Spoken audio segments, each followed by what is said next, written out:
VCR Redux will begin in T-5 minutes. What the fart is VCR Redux? It's the show where we take movies from the VCR era and bring them back to today. How do we do that? Well, we start by talking about a VHS classic, and usually you'll say something like, I haven't been this uncomfortable since I watched Meatballs 4, Meatballs to the Rescue with my parents. Oh yeah, or you'll say something stupid like, I wish we lived in a world where the Garbage Pail Kids made as many movies as the Muppets. but I know you'll always see it through with a positive attitude. I hate this movie, I hate being here, I hate all of this. Oh, Jamie Kennedy. Oh, well, shit. Well, let's go for this. He was in Son of Mask. This is genius. I am not a gamer. I'd rather read books. He's like the old lady that's like, I got video game monsters, I got movie monsters in here. As long as we respect the passion and the artistry that went into these films. You know, obviously they took this movie, it's 93, right? And you're like, what do you want to see in your Mario movie? And they're like, oh, we want it to be grim, we want a lot of death, we want tits and ass. Oh, and then we start the pitch ideas with modern day sequels like Weekend at Bernie's 3, Cocaine Mountain. Sometimes we take it kind of seriously. I'll watch a Paul Verhoeven alien movie. Oh my gosh, that alien will have more vaginas than anything you've ever seen in your life. Sometimes this Hawaiian shirted fool will pitch something stupid like, I would take out the virtual reality stuff and just have it be about Jeff Fahey mowing the lawn. Sometimes the best pitches come from the live chat. Alex Bonafonte also pitches Grand Theft Starfighter Vice Galaxy. Wait, I thought I had the best pitches. And what happens at the end of the movie? The ultimate fart. The fart that the warmth goes like all the way down to your socks. The only rules are, there are no rules. Sometimes we cross over franchises. Only the truck from Tango and Cash can kill Christine. And sometimes we travel back in time. Like 1995 is missing a good Universal Soldier sequel. But you never know what we're gonna pitch next. What do you want? Do you want Daniel Stern behind like a muzzled mask? Like, We all know it should be Pesci behind the mask, and like underneath the mask, you should hear him going like fritter, fritter, fritter, fritter. You are so proud of yourself for that one. I can't stand you. I would also love to see a Charles Bronson version of It's a Wonderful Life. What? Direct to DVD. If you made a shot-for-shot remake of Scarface with Goofy as Al Pacino, it would be amazing. Oh my God. Dorsey, you need me to be the bad guy. It's like the worst 1987 Disney movie Disney's ever made. Schlongo, directed by Jim Wynorski. Like, I would watch a whole bowl of that. Do the John Holmes story. Add a comedy spin to it. Wow, the Wonderland murders are so funny. I'd watch it on my mobile. Something happens and he goes into a coma. He gets like, hit by a car or something. I know this is dark, but like, bear with me. He's got to go on. Did you just go like Hard to Kill with Ferris Bueller? I'd watch it on my iPad. If you want to just like throw in the kitchen sink, I mean, it all works. Like Alien versus Predator versus RoboCop, like if that works. Alien versus Predator versus Terminator, that works. Alien versus Predator versus Ernest, that works. That works. I respect everything you just said. I need David Silver and Terry Silver and the Sloan family all learning the Quicksilver, but they're doing it in Breakin' 3 Hydraulic Boogaloo. And it's underwater. It's gonna be incredible. Eat your fucking shit out, James Cameron. I got the underwater movie you can't touch. That was the most disgusting thing I've ever heard in my life. Mr. Toxie Goes to Washington. My ass would be in the theater tomorrow. If Harley Quinn gets 7 movies, then Tank Girl should get at least 70. That's the stupidest thing I've ever heard of in my life. I mean, why should we even bother with Look Who's Talking when Air Bud is soaring to new highs? All I know is I want Danny McBride. I'd want him doing anything other than writing Halloween movies, honestly. Anything that keeps him away from that fucking job, I'm for it. Just let him talk out of his butt. I don't care how he does it. I'd rather not. Austin Powers doing the Macarena. That would be the opening credits. Come on. But we have not yet had Die Hard on a half pipe. What if John McClane Jr. was a pro skateboarder and also an avid machine gun enthusiast? Skater Die Hard.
about it.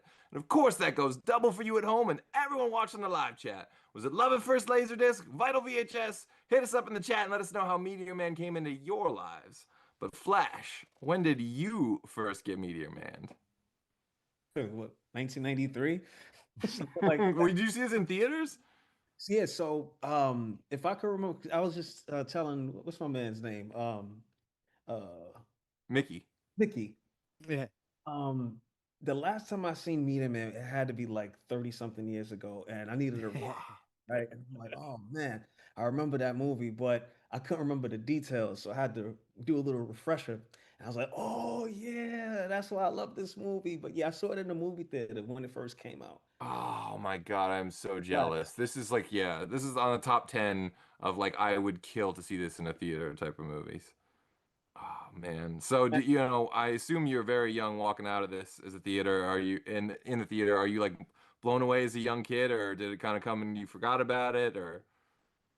I had the same feeling when I rewatched it. Now I had the same feeling when I watched it when I was a kid. So like I'm from the Another Bad Creation days. So Yeah. I was like the little guys in the movie being tough. Yes. Oh my God. That is one of the most nostalgic 90s things to ever exist for me. Whenever I hear Another Bad Creation, I'm like, oh my God, I am 6 years old again. That's amazing. Or Andrew or Grace, when whoever wants to go first, when did you guys first get Meteor Man? Well, so I'll jump in. So I'd say around the same time, Flash, because we're around the same age. So I went to see it in the theater. I did also have it at home on VHS at the time, not before the Blu-ray or the DVD. And I love this movie. I mean, it for me, it was one of the first black like superhero movies to come out that took itself seriously.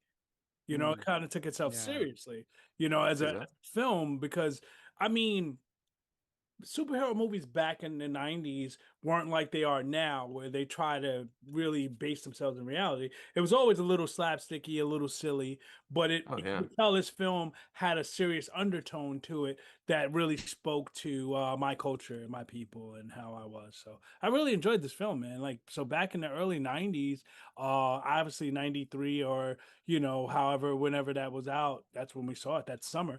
Me and my mom, we went to go see it. So that was the first time. I love this film. I love Robert So Townsend. this was the theaters for you as well? Yes. Oh man, I'm so fucking jealous. I don't even know if I discovered this until cable, but we'll get to that. Spoiler alert for that part of the show. Grace, when did you first discover this cinematic masterpiece? Unfortunately, yesterday. Oh my God. But I'm honest. I'm an honest person. Chris, I love coming on the show with AJ and now Flash. So when I heard I was coming on, I'm like, well, I got to make sure I know what I'm talking about. So I watched Meteor Man, and AJ knows I'm not so much into superhero movies, like any superhero movie. I do love Blade. Is that a superhero? No, he's an action star. Okay, superhero. Yeah, it is superhero. And I always thought Blade was like the first popular black superhero. Now I'm learning it was Meteor Man that was first. So I watched it. I laughed. It's slapstick. AJ, is that what you were saying? Is it a bit like slapstick comedy? No. No? Okay. No? Okay. There were some silly aspects to it. Yeah, but for sure. Yeah. That I don't really, that's not my vibe, but I definitely enjoyed it. And the one thing I could say is after seeing it the first time, I'm a Robert Townsend fan. He just comes off so nice, mature, and sweet. Like I felt like he was kind of playing himself, like a nice, humble, down to earth guy. Yeah. And I'm like, he seems really cool to work with. Yeah. Sorry, can I live on that for 1 second? That is one thing that I can say that is consistent with Robert Townsend's characters. It always feels like Robert Townsend is playing Robert Townsend, but you believe he's the character and not Robert Townsend, but it feels like it's his personality over it's like a film. You know what I mean? Because it's always that same kind of gentle-hearted, honest Wise person, man. wise Yeah. man that thinks It's like outside. Yeah, calm presence, understanding and maybe growing throughout the story from being a timid person to being stronger, but it's always consistent with his every performance. If you can go from movie all through his catalog, I think this is my No, that makes perfect sense. And I'm No, just I sort of agree. realizing this right now too, as you guys are saying it, that he's sort of the Jimmy Stewart and the Frank Capra of our generation, Like he kind of like there's not a lot of films that sort of have that heart and sort of about, ordinary people doing good things. And I don't know, I just feel like that's one of the biggest missing ingredients in today's movies is they have almost no heart. Nowadays movies are just like they're trailers, movies are just like, 90-minute Big part. trailers and the big parts. I was rooting for him like from the opening scene, because the opening scene, you see him come down from his apartment and he goes up to this elderly woman and he helps her with something and he says, "You were always there for me when I couldn't pay my rent, so now I'm helping you." I'm like, oh, what a sweet man. Yeah. Oh, and he works at a school. Oh I yeah, like him. it's definitely a master class in like making you, like the lead is a great guy right out of the gate. Yeah, well, that's good writing, right? We always, the audience always has to like the characters, or else the movie's not going to be popular. At least that's my opinion. For sure. 100%. You gotta, maybe not all the characters, but you should definitely like the lead. Yeah. Oh, definitely. we Oh, all did. 100%. You should Yeah. have I some always kind of use emotional empathy for them. Yes. Oh, definitely. I always use the Die Hard example where John McClane's riding in the front seat of the limo with the limo driver, and right away we're like, "Oh, I love this guy." Like, we get it. Like, you don't have to do much, but you have to give us some reason to understand why someone's like cool or nice or relatable. Mickey, when did you first get Meteor Man? So for some reason, I don't know why I never saw this in the theaters. It was 93, so I was like probably 16-ish. So this could have been a McDate for you back in the day. It could have been. It could very well have been, but maybe it was just like I wasn't dating the right girl at the time. But in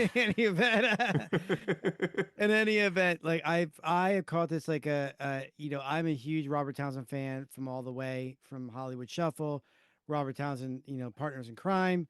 So I believe that I saw it on HBO. I know I saw it on HBO because it just was one of those things where, to me, like, because I was so familiar with Robert Townsend and HBO because of the Robert Townsend Partners in Crime.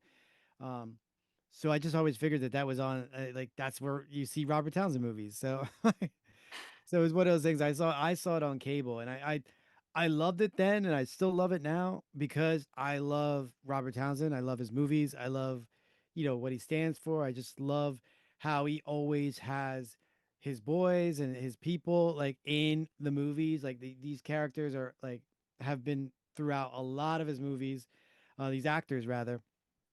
And like, I mean, he had like some heavy hitters like Marla Gibbs and James Earl Jones. I mean, it goes listing on and on. And I mean, and not to mention that Bill Cosby's in this as well.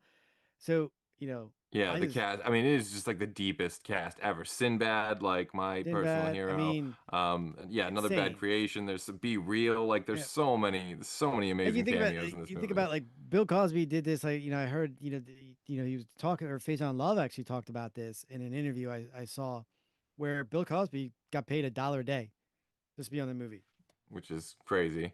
That's You got the great Wallace Shawn as well in this. Frank Gorshin, who's the Riddler. Yep. Again, which he I was know a huge fan of. Who? Oh, he was a Robert huge Townsend, fan of Frank Gorshin. Yeah. Really? That's, I mean, his inspiration for writing this movie. He said that he was a huge fan of superheroes, obviously, Right. and watching the Batman '60s show and Frank Gorshin and stuff like that was one of the the highlights, and he wanted to write the first black superhero movie. Yeah. Shout out to Ruth Carter too, who designed Black Panther and all types of sinners, and designed the clothes for Do the Right Thing. She also designed the clothes for this as well, which was I mean, he had a who's who in this film. yeah. Like so many, like Yep. we can go on and on. What was it? Naughty by Nature was in it. Big Daddy Kane was one of the bad Luther. Cypress guys. Hills. Um, Cypress Luther Hill. Vandross. Yeah, Cypress Hill was in it. Yeah. close. Biz Markie was in the Biz Markie, yep. Yeah, he was just, you wouldn't even notice that Biz Markie because he's in it for 2 seconds. Yeah. House. But he had so many people in this film. Like, this film is really, really good, and it has a lot of hidden gems in it that, like, you go back and you watch it and you're like, wow, this, wow, that, wow, this, wow, that. So I'm still wowed by this film. You know, like Still, Flash said 100%. earlier- yeah, like Flash said earlier, I watched it with the same excitement that I had when I was a kid. And as I'm watching it on my laptop, my 3-year-old now daughter comes in and she like watches the end scene with me and is having so much fun. And she's like, wow, that was this, that, oh, who's that, that, and I'm like, you know what, that's a film. That's when you know there's something. This was done, Good you know, family how film. many years before she was born. Yeah. And she's still like, she's captured by it. So there's something magical about Well, I don't see how you can watch this movie and not enjoy it in some some way, or not even like, I mean, it's not a movie that it's kind of like one of those movies where I always say that, you know, I can't, how can anybody not like it? How can anybody be offended by it? How can anybody like sit there and go like, I will not watch this, whatever. I'm like, this is just pure entertainment, and it pure joy, just entertainment, just like, it's not the funniest of movies. There are some funny scenes and stuff like that, but the reality is like, it's just a good overall movie. It's well It written doesn't. and well acted. It's not like the comedy that like a Blank Man is, you know, but it's That's what got. I was gonna bring that up because Blank Man is more like, you see, that's why I tried to say Meteor Man, even though it was superhero movies, and in the 90s, superheroes weren't like pop culture as much as it is now.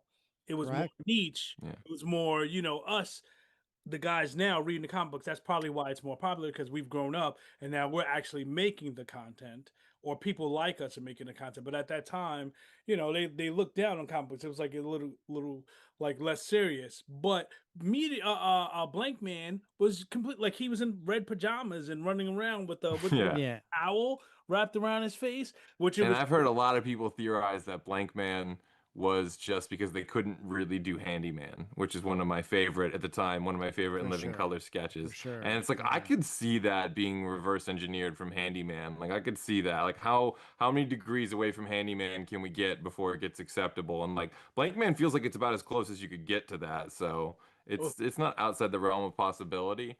Boy, I would love to like take a peek into that like multiverse though, where Handyman was a fucking movie that came out. Like, I mean, the 90s weird shit happened. We did It's Pat. But getting back to what you were saying with the comic book thing, you know, I feel like you know, if you didn't live through the 90s, you might have a hard time understanding this, but like Tim Burton's Batman came out and like everyone was trying to figure out, how do we do that?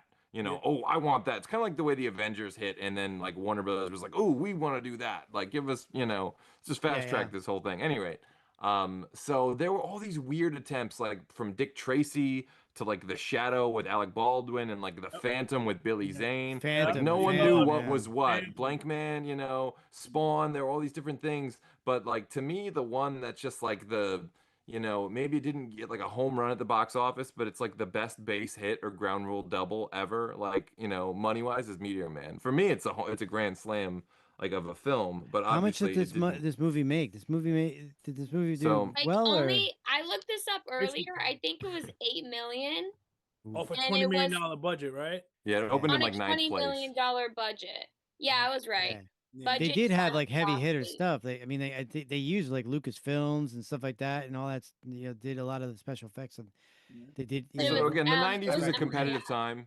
To be fair, the movies that were ahead of this are mostly like, you know, classics. You know, The Fugitive, Rising Sun, In the Line of Fire, Free Willy, Jurassic Park, The Firm, Robin Hood Men in Tights, and Sleepless in Seattle. The same year? Oh, those are all. Those like, were all that Robin Hood weekend. Men in These were all movies Tights, that I was did just more. That weekend? That's all that Oh, fucking that weekend. weekend? Yeah, dude. The 90s were deep. That Whoa. was Right the there. one weekend. Those were the 8 Wow. movies that did more. And Poetic Justice was behind Meteor Man. Hocus Pocus was behind Meteor Man. Howard's End. Like, a lot of good movies were Hocus behind. Pocus? I mean, Hocus Pocus was in its 11th weekend. Poetic Justice was in its 7th I wish week. I saw you that know. in the theater. But Oh yeah, that's Poetic Justice. classic. He kind of It's a didn't great have movie. You know, you're coming out with like this comic book film, which who's taking it seriously? They're expecting it's almost going to be just playing for children, right? Well, yeah, and remember let's keep in mind that Robert Townsend wasn't a star by any stretch of the imagination in the sense that not a lot of people knew Robert Townsend.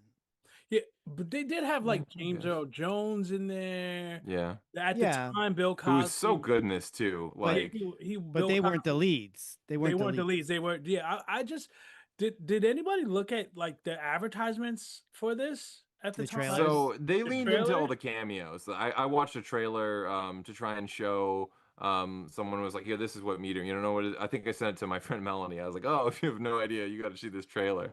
And the trailer kind of leaned into the cameos. So I don't know if that's enough to get people to go to a movie, or if they should have, I think they should have just leaned into like the movie itself. The cameos could have been like a great bonus.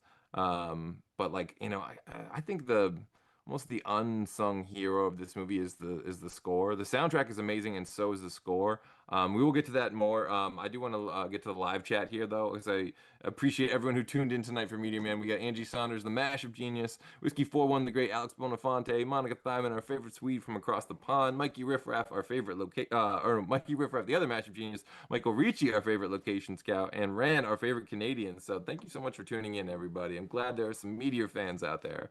Angie, though, of course, says, I never saw this, but still going to be here watching. Monica, as well, has not seen Meteor Man. Oh, man. Well, you guys are missing out. I hope you can find this. And there's a Blu-ray coming out, I think, December 2nd. Yeah, I think you said, Andrew. From someone who just saw it, watch it.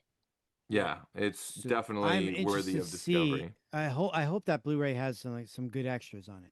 Oh, I would love that. Yeah, maybe they have BTS. That'd be cool. My DVD, the only extra feature on my DVD is that you get a free copy of the movie Carbon Copy with it. So I would have much rather gotten some behind the scenes on Meteor Man, but that's what I got. El Nino's in the chat. El Nino's in the chat. All right, Maker from Ken from Retrofiend. I was wondering why you can't find. Sorry, I was wondering why you can't find it on Amazon, because it's MGM, right? So it's like, oh yeah, they own all the shit. Yeah, would MGM fall into Paramount or no? No, MGM is no. MGM is owned by Amazon. Yeah. Oh, it is. That's right. They bought they bought it all. So here's the thing this is what really pisses me off about that. When you love a movie like this is exactly the type of movie that gets lost in the fucking shuffle, because like Amazon's so fucking huge. They don't care about like those little MGM joints. They don't care about like the Canon MGM joints, who I know Dustin Nino in the chat is a big fan of. So I always, use the example too of a movie that I love, Slums of Beverly Hills, that like once Disney bought Fox, like you could forget about seeing that movie ever the fuck again, and movies like that, terrible. And it sucks, that's why boutique labels exist. But like the bigger of a company you get to, the less they are going to play nice with boutique labels. It's not worth their fucking time, It's just a tragedy and tragedy that some of these great films that like maybe they weren't like huge hits, but they're like there's a section of people around the world that love these movies, that like cherish them, and these movies need to live. I mean, it's like you need to have them out there. And I get like that's why I'm a huge proponent, and I always say this, I sound like the old man on the lawn, but I'm sitting there going like, keep physical media alive, keep buying it, keep telling them that you want this movie, like you love this movie, because if you don't do that, streaming is only going to cater to what they think people are going to click on and what they're going to watch. And after a while, they're not going to keep the rights to something or whatever. Even if they have the rights, they're going to be like, well, nobody watches this movie, get it off, whatever case may be. And you're never going to find it again. I mean, like even in the case of Point Meteor Man, I had to find on some like, bougie or like some crazy crazy website just to find this movie, to rewatch it again. And I'm sitting there going, it's a shame because, I don't know when I got my DVD, but it's probably, 10, 12 years ago, something like that, whatever it was. And it was just a simple, like, go on Amazon and get it. It was probably one of like a million, like $8 DVDs I ordered that particular order. Chris, I will say I do have a connection to this movie, believe it or not, because as an actor, I looked up the cast, and Roy Fegan, he played the antagonist. His son was big on Disney Channel, which is everything I watch. Like everything I watch. He was in Shake It Up, Disney Channel show with Bella Thorne, Zendaya. His son Roshan was a Disney Channel star, and I'm like, wait, that's his dad. So I mean, I just thought that was cool. He's so was good in this scary. too. Yeah, He's in a great. lot. Like I said, he's in a lot of Robert Townsend things. He's in a lot of things. Yeah, they must he be was in friends. 5 I looked Heartbeats as up well. his resume, and I'm like, oh, they're always together. He really scared me. His face was just so menacing, and with the blonde hair, I'm like, oh, this actor's perfect. Everyone was perfect. Those kids. Yeah, those kids are great. Yeah, the If baby those lords. kids came up to me in the middle of the street, wah! Like, oh my god, they were scary with the hair. Everyone was scary. I just want to say so right now a used Blu-ray is $99. Ridiculous. So there was a Blu-ray before then. I guess it's getting re-released on December 2nd. That's getting re-released on December. To me, that speaks volumes because it's okay. So if a used Blu-ray is $99, it's because there is a demand for it. Like, I mean, obviously, it's only worth what people will pay for it. But I'm like, look, I'm sure some of those have sold. I was in a used record store that sells movies, and this is a Goofy movie. Oh my god! An extremely rare Blu-ray to find, and this goes for a lot more than I paid for it. But I still paid more for this than I ever have for a movie. This was like $50. I love that movie. I love that movie. That is a good movie about father and son bonding. Oh my god, it's so good. Yeah, that's such another 90s gem that I absolutely love. Tune into our Goofy movie episode in our back catalog if you're we have done it. We have done it. Yeah, we did do it. That was a fun one. Anyway, getting back to the live chat though, Michael Ricci, our favorite location shout, says this is a good one. I saw it on HBO and loved it. Great double feature with Blank Man. I couldn't agree more. That's definitely a great back-to-back sesh. Rand, our favorite Canadian, first time I saw on VHS from the corner store. I won it for the weekend out of a bubblegum machine to watch it. I got the pink bubblegum that weekend and got to watch it play 94. So the movie I was renting that night was Ghost Dad. So I had double bill of Bill Cosby in this. So Ghost Dad keeps coming up in the chat. The universe is daring me. The universe is daring me to do fucking Ghost Dad. Like, I'm not gonna do it. I'll do it. Fucking don't think I won't do Ghost Dad. I'll do a Ghost Dad episode, folks. Wait, Ghost Grace, you never saw Ghost Dad? Okay, please don't make me feel bad. No, I have never seen it. I am looking it up now. Grace, you gotta and I will watch it. I feel like that was I feel like you're gonna feel worse if you watch it than you feel now. It's not a great movie. Oh, Bill Cosby? Yeah, it seems that's the thing. Knowing now. But I don't. You know what? I don't care. I mean, I understand. Like, he obviously he did some horrible things and everything else like that. But I mean, like, let's just remove the man from the art. And it just. Oh no, I do that. Enjoy what he did totally. because jerks. if you're telling me that I can never watch. If you're telling me I can never watch a Cosby episode with the Gordon Gartrell, I'm like, dude, no. There are times I need the comfort of the Cosby Kids for sure. There are times I need like the comfort of Felicia Rashad. Like, there's the whole, Well, you know what? So I much, didn't like. I was born in the '90s, so I didn't watch his show. I knew of it as a child in the 2000s, but I didn't watch it. So I didn't have a connection to him. So when I saw him in this movie yesterday, I was like, oh. That's the funny thing is like cameos sometimes can be really weird if you don't know. I always think this is the key to a cameo. A cameo has to work even if you don't know who the actor is. And there's a lot of times where I've seen in a movie, I'm like, why are they like, what's the deal with this one weird character? And then I find out later, like, oh, that's the creator of the thing, or they were on the original show, or they were in the original version of this, or something, or that's, whatever. But I wish I could think of an example, but I always, say one of my favorite cameos is Charlie Sheen in Ferris Bueller's Day Off, because even if you don't know who Charlie Sheen is, that's just a great role and a great character. But at any rate, getting back to the live chat, Dustin Nino, again, makers from Retro Fiend Radio, makers the greatest canon and martial arts docs on the internet. Thank you for tuning in, my man. He says, first time I saw this on HBO, one of those movies I didn't know anything about, but gave it a chance and immediately loved it as a cult classic and used it as a barometer for other movie nerds. So I think that's an interesting point, using this movie as a barometer. I like to think that there's like a Chris Stiles starter pack of movies, and that this is probably on it. That like there's certain movies that like little Blood In Blood Out, little Boogie Nights, little Meteor Man. Like let's see what's getting a gauge for a I little like pop Boogie culture. Nights. That's another one with the 4K coming out, I think, soon. That was a good movie. I mean, when I was watching, I'm like, what is this? I'm like, Sure. Boogie Nights, I think, is one he's of the a greatest. great actor, Mark Wahlberg. He's amazing. But we're not talking about that. But that is a good movie. We'll do a Boogie Nights episode one of these days. Oh and yeah, now I know ask you're me going to to be come on on it. that. I have some Yes. thoughts. I have a lot of Especially thoughts. on the last scene. The crazy thing about That was a joke. Does anyone get my joke? Yes, I we can. did, Yes. It didn't skip the rest of us. Boogie Nights 2, the It's a reveal. prosthetic. But Julianne Moore was pretty hot in that movie.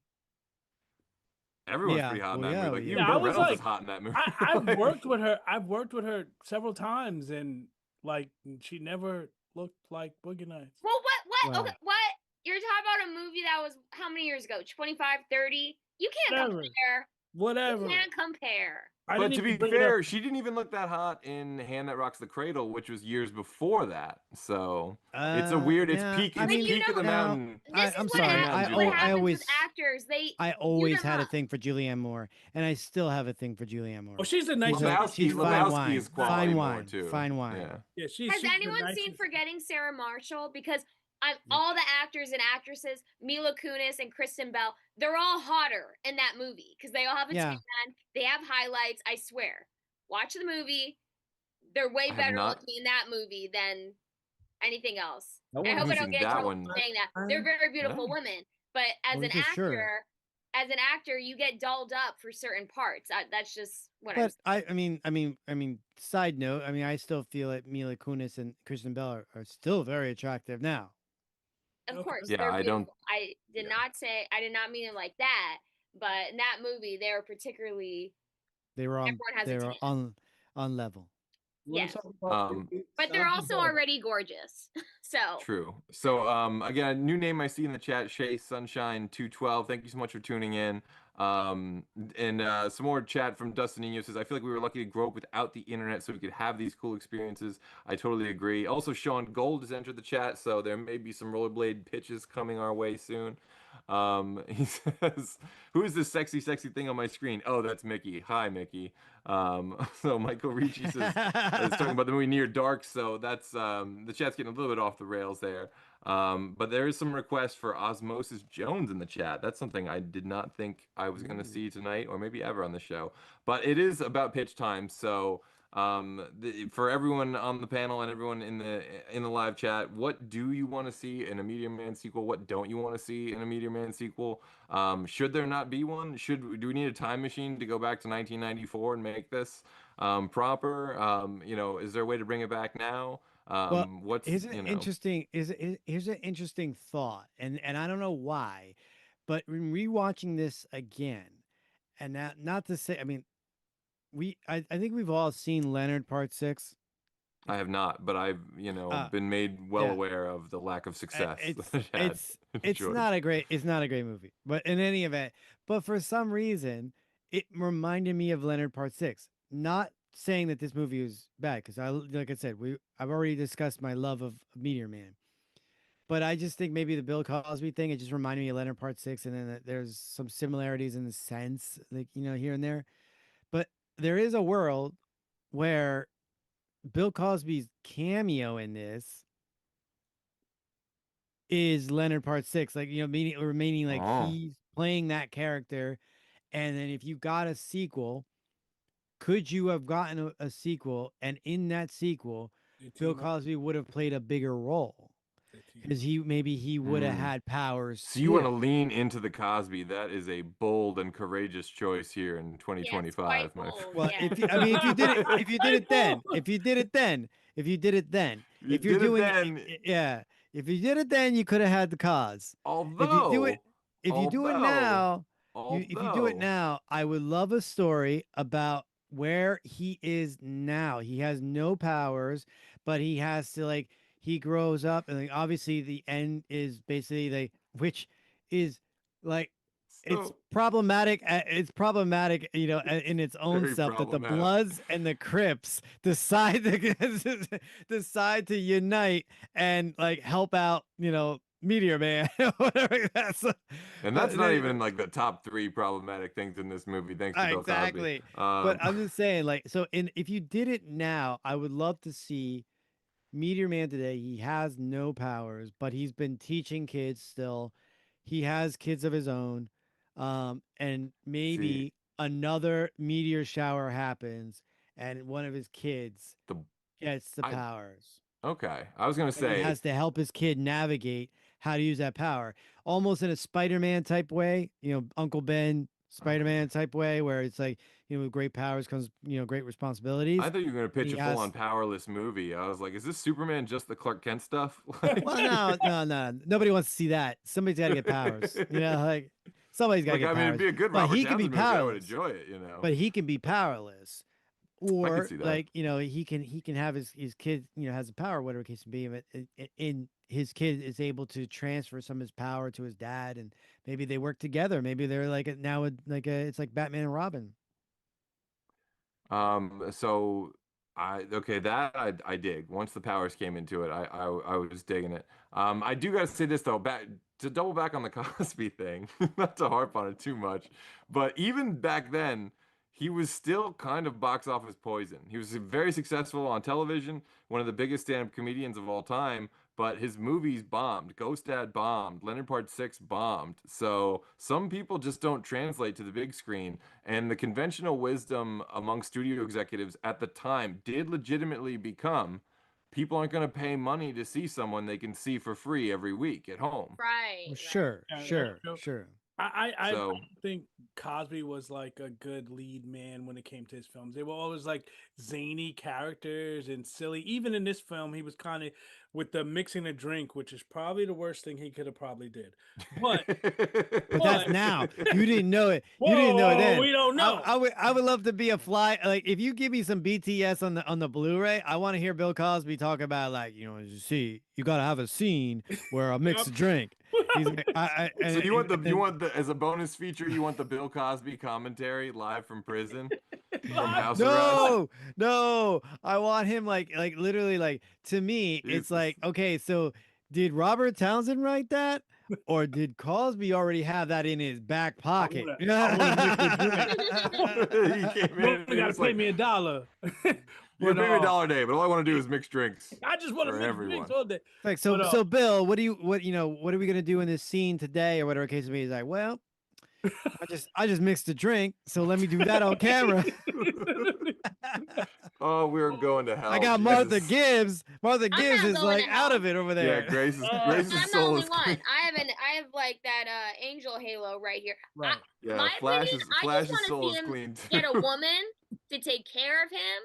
And what Mickey said, I would love to see him with a family. But I will say I appreciate that this movie was really about him navigating being a superhero, and there wasn't like a love a interest, subplot right? of like him getting with another teacher, because so many movies do that nowadays because it's popular. But no, it was there, but then they kind of cut it off with the scene. No, I saw. Yeah, it was there, but they kind of cut it off. She had a boyfriend, which kind of was weird because it was Sinbad.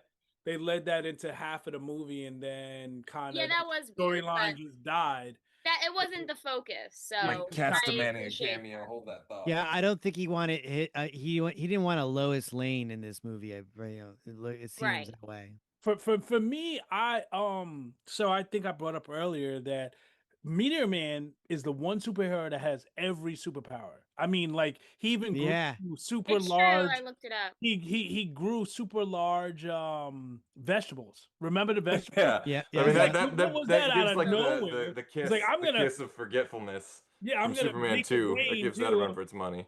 Yeah, I'm gonna make it rain. So I just feel like I would love to see a film that really told us about where these powers came from, like give us a little bit of origin about the meteor. So I thought about that too. Well, he was a Basically, the teacher. secret. I want the secret of the Ooze. I want Meteor Man 2, the secret of the Ooze. Yeah. Give me like a karate kick and sidekick. You know, give Eddie Griffin some powers, or Andy like Griffin better be in it again. Eddie Griffin has to get powers. Eddie Griffin has because he's Yes. gonna abuse it. You remember he has. He'll turn into the Nutty Professor. Well then. Oh, you want Eddie Right, Griffin to since he's then a become the science villain? guy. Oh, That so would then be you cool. could you That would could be have cool. that. You know, like when I was talking about Batman and Robin, you could have that Batman and Robin, but so like, and it's Eddie Griffin is the Robin, but you could have, I mean, like, you know, essentially, like it was Eddie Griffin was a teacher too, and he might have been a science teacher. He was a science teacher. Yeah, he was. So maybe he, you know, maybe Robert Townsend, he lost his powers, and Eddie Griffin's trying to help him regain the powers back, power. Yeah.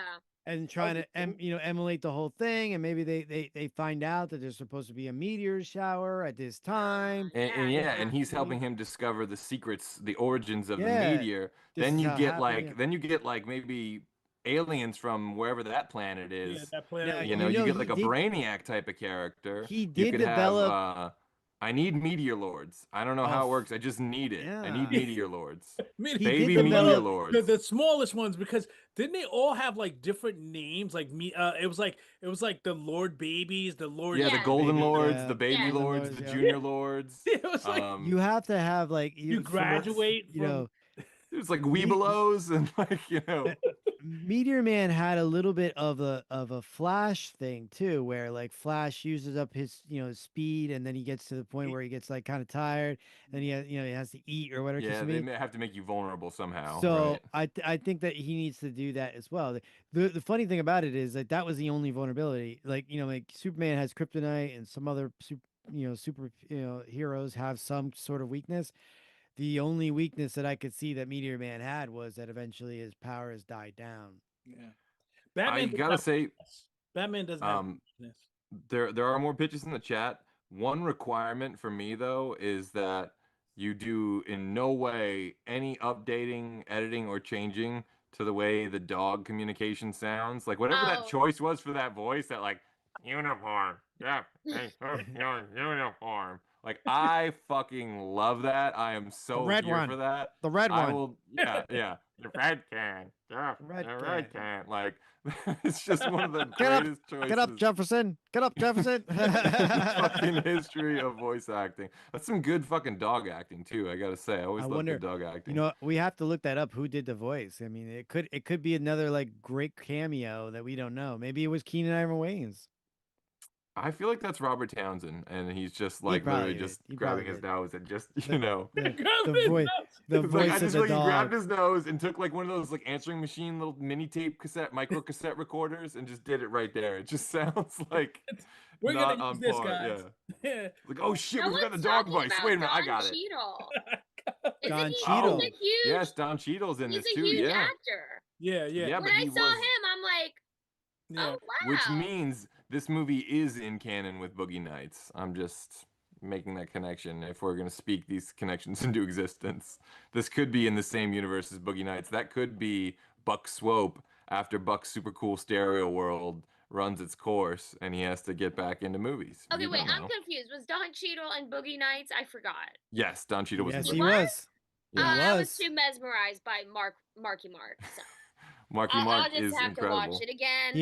You were too mesmerized by his good vibrations. Hey, I met him, but this is another story. But I met him at my church. Real nice guy. Oh, they Mark said Wahlberg?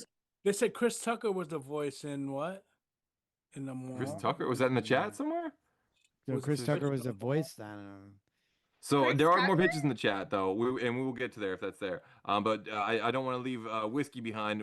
Whiskey 41, the great Alex Bonafonte. But his hi, pitch, Whiskey. his pitch We for talk on Meteor Man Insta. sequel. Hi. Aw. So his pitch: our hero was never the man he wanted to be. He must sit down often. He wheezes and waddles on stairs. He runs like a mild stroke victim.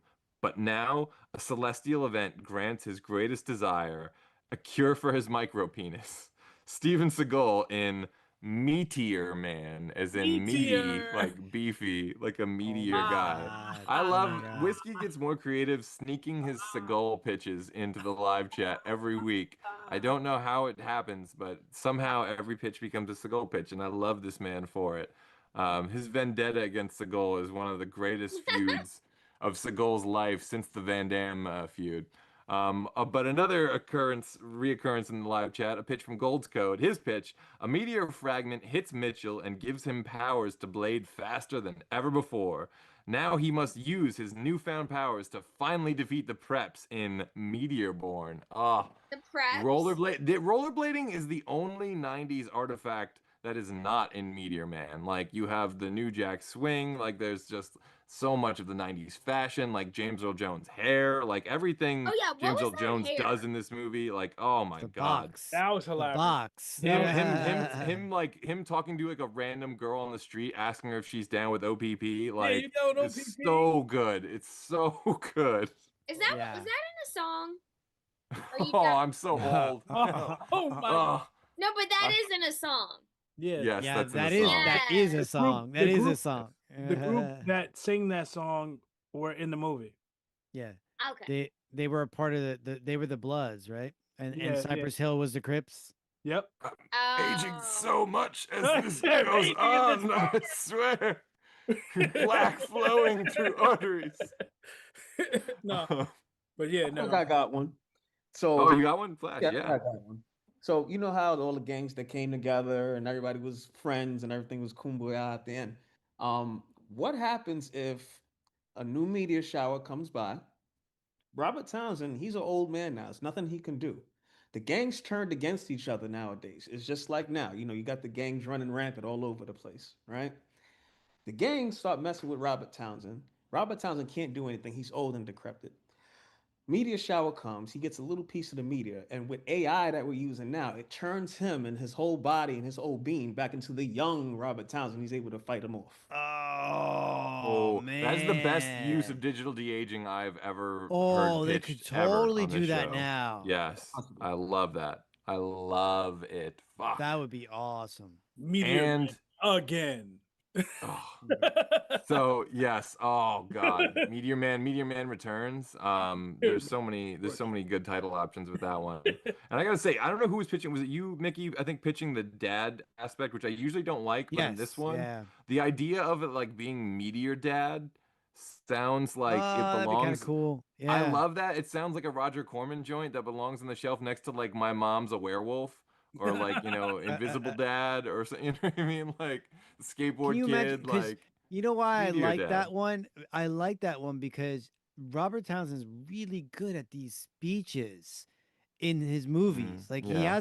he has a part, like, you know, like we talked about Five Heartbeats. Five Heartbeats is a great Oh, movie yeah, too. such a And he fucking does a gem. good speech in that too. But essentially, like, he has like this moment in a movies that is basically like the cusp of everything. So it's basically like when he talks to, like in Meteor Man, it's when he talks to everybody and say like, okay, well, what are you guys doing about it? You know, like, you know, the whole thing, and you know, and they're taking the vote to say he's got to go, whatever case may be. They turned on him basically, and he's like, no, I'll leave. You know, I'll leave, whatever. But I feel like a dad movie would be like the whole movie would give me everything I love about Robert Townsend movie. It would be like one dad speech after another one and another Yeah. like a heartfelt like thing, you know, especially like, you know, trying to get his son to like stand up and you know, the responsibility of the powers and everything. Man, that's golden. Like I really want to, like, you know, if anybody out there has a way to get a hold of Robert Townsend so that I can speak to the man for like, just like Robert, 5 do it minutes. again. Do it Can again. I just please have that information? Because I would love nothing more than to give him his flowers, but also to say, can you please make a Meteor Dad movie? I'm like, Robert, we know you're watching. Reach out to Mickey Torres. Reach out to VCR Redux. Reach Do out it. to Fandom Spotlight. Reach Do out to it. Pop Culture Punk.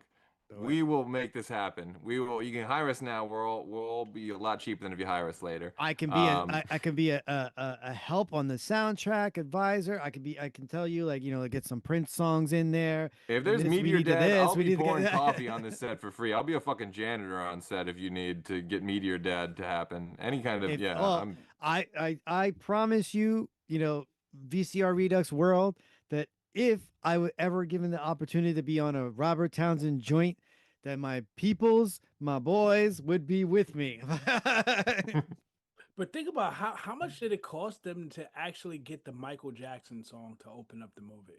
So I was wondering that because that should have cost more than half the budget of the movie. It's like, do you need the Michael Jackson song? They were like, he's like, no, but I think, and you don't even get the chorus either, too. You just get the intro and the verse, pretty much. I think he had such cred at the time. If you got Bill Cosby doing your movie for $1 a day, I think that you pretty much could call up Quincy Jones or somebody, and Barry Gordy or whatever, and try to get this done. Or even Michael himself, and say like, hey, can I use this? He also did have the who's who of like the whole hip hop. I mean, 93. I mean, Jesus, he had, Naughty by Nature, Cypress Hill, like all of these people, ABC. I mean, and the soundtrack didn't have too much of popular artists, so to speak. I mean, you did have there was a Shanice track on that, but nobody really knew Shanice. I mean, you knew like I Love Your Smile, but like it wasn't really outside of that song, you didn't know who Shanice was. Did she make any other song after that? She had the album, but like that's the only song that anybody really knows because it was the only hit. It was a one-hit wonder kind of thing. Okay, I mean it's better than more hits than I got. Exactly, I can say the same. I can say the same thing. Like, who am I to say to somebody like, "Oh, you just got one hit"? I'm like, I have no hits. No hit wonder. I'd be happy to have like a half a hit, like one of those like soundtrack bands from the 80s that never really put anything else out. But there's a shocking amount of Ghost Dad talking in the chat right now. There's like a whole Ghost Dad thread, and Ghost Dog, Ghost Mom. There's a whole Ghost Dad cinematic universe happening in our live chat. So I don't know, maybe they're trying to tell me something. If you really need me to do a Ghost Dad episode, don't think I won't do it. But also, now they're don't threaten me with a good time. Yeah. I'm traumatized when he goes through the phone and Ghost Dad. Like when he just shows up through the phone, it's terrible. It's terrible. They made us watch that in junior high school. Like that was the tape that they brought in to keep it when we had a substitute. So there are certain like universal. Maybe they're hoping some of that drink would get into you. There are certain Universal Pictures movies of that time, of like 89, 90, 91, that just showed up at my house. I don't even know of them coming out in theaters, but they just went direct to like VHS of my basement release. And Ghost Dad and Crybaby were definitely two of those joints. But again, comparatively, like sometimes I always say I feel sort of like the vanilla John Waters fan because I'm more like, Serial Mom and Crybaby and, those as opposed to like, the deep, Pink Flamingos, Female Trouble, some of the really early joints.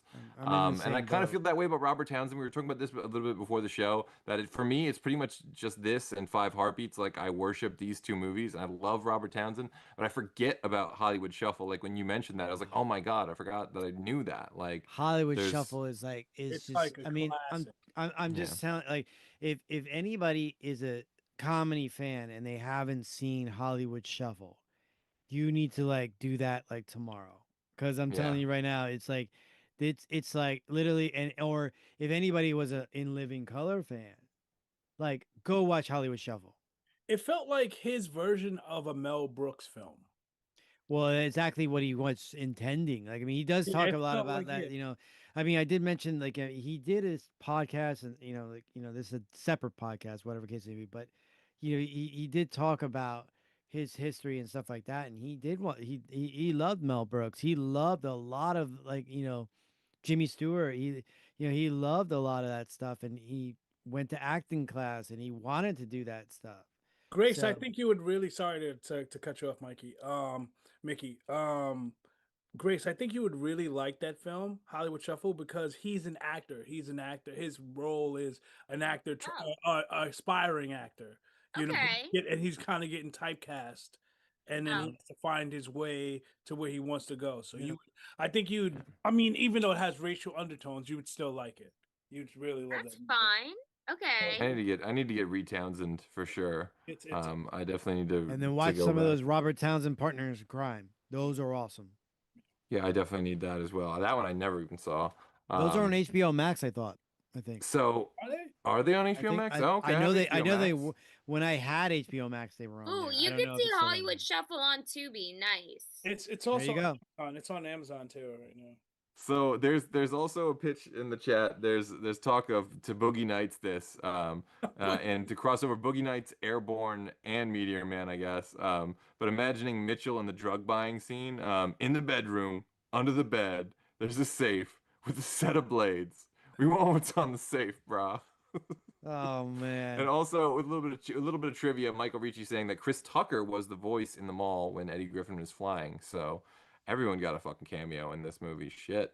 Jesus Christ, yeah, they had a lot of people in this film. That's what I just like. My mind was blown as I was doing my refresher watch.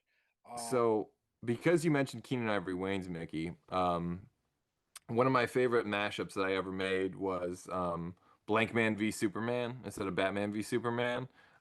It's just like as a movie that I would just love to see. And everyone, whenever I post that once a year, people are like, do Meteor Man, do Blank Man versus Meteor Man. And I'm like, you know what? You could do worse for a movie. And like, if there's anything that's honestly probably a fair critique of Meteor Man is that it probably could have been funnier, and maybe they play a little fast and a little loose with the powers, like he has the power to grow tomatoes and he has the power to, telekinesis. There's a lot of weird stuff.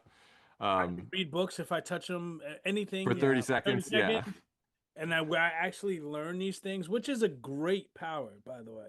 Even if you could, especially if you could remove the 30-second time limit on that, if you could just you could walk through a library just touching every book and just becoming the smartest man ever, like that would be incredible. Yeah, almost like if he just had that power, yeah, he'd be able to be like superior, because there's a moment where he learns karate from Bruce Lee books. Oh, that was funny. See, give that power to Eddie Griffin, where he gets the book power, but he never loses the information and becomes a genius. That would be way more comical. That would be hilarious. Or a spinoff where it's just about Eddie Griffin's character. You know what I mean? I would watch that Robert one. Yeah. should be in it. I mean, he could be in it. He just. I think the Batman and Robin kind of thing with them would be great. Yeah. Yeah. I would definitely be there for that, 100%. It was funny. We were talking about you compared this to I think Leonard Part 6.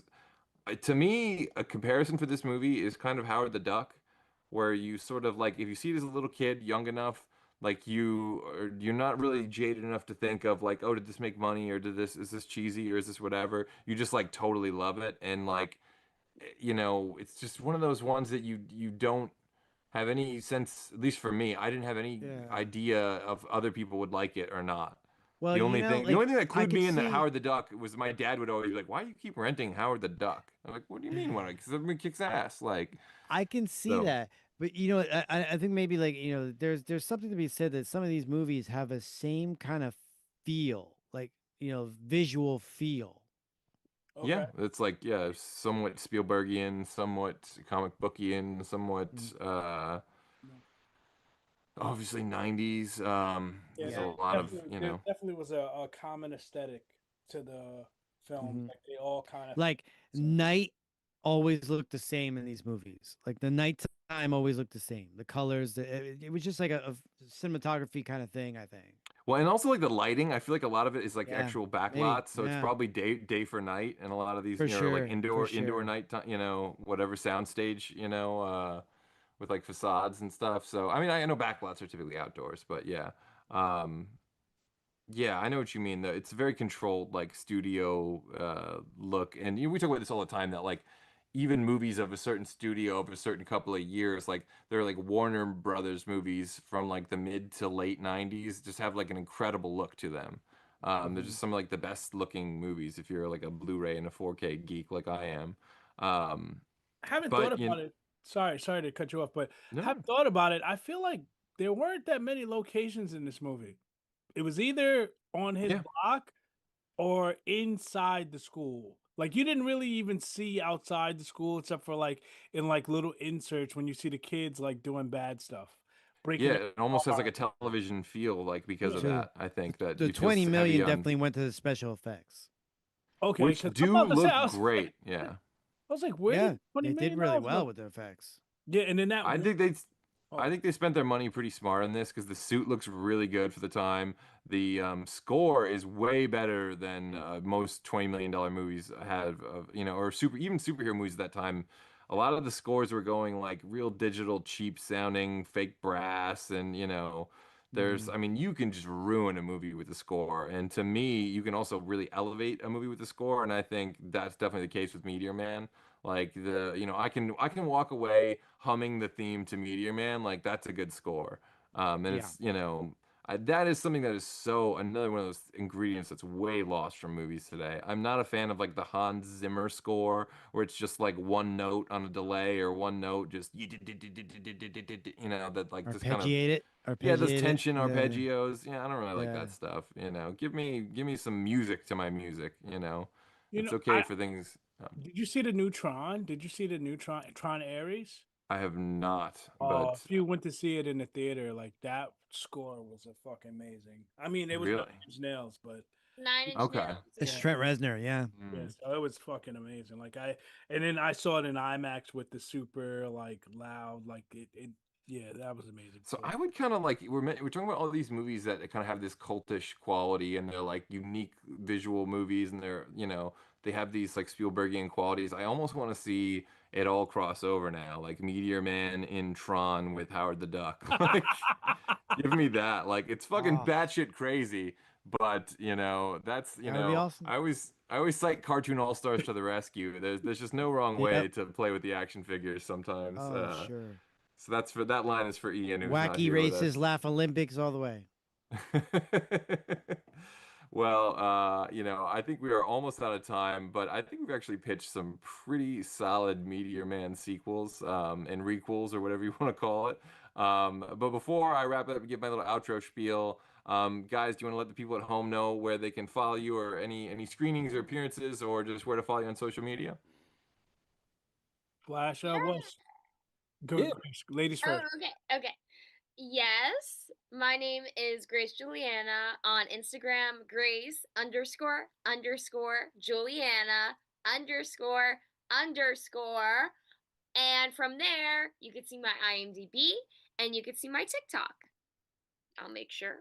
But yes, I'm done. All right. There's more Flash? underscores. I was trying to wait for more underscores. Yep, my TikTok is on my Insta. Right There on. you go. All right. Flash? Yeah, you can find me on Instagram at AJAY _ AJY Flash _ ENT on IG. You see all the bells and whistles there and all the shenanigans and whatnot. You can find us on the 28th at Room 52. We're producing a comedy show that day, and there's gonna be a lot of people there. Suggest y'all come out if y'all in the city or tri-state area. Room 52. We'll be posted on Instagram. Ooh, I'm not that far away from that, and I do love a good comedy show. I'm gonna ask you more about that after the show. Andrew, when and where can people find you? You can find me on Instagram at Mr. 20. That's MRTWOOH. Or you could follow me at 20 Nation on Instagram or also on Facebook, Andrew Mr. 20 Jackson. So just look for us, man. We're outside. We're doing stuff. Well, I guess then it's time for me to say that we will be off next week for Thanksgiving, but you fans definitely want to tune in Wednesday, December 3rd at 9 p.m. when 90s November meets Disney December for our blank check episode. As always, if you enjoyed this video, the best way to help is to smash that like button and leave a comment telling us what movie or TV franchise Smash that like. that you want us to cover in a future episode of VCR Redux. And since you're already doing that, you might as well go ahead, like, subscribe, and follow Fandom, Spotlight, and Pop Culture Punk. Till then, back up those Betamax, rewind those Laserdiscs, and we'll see you at the movies.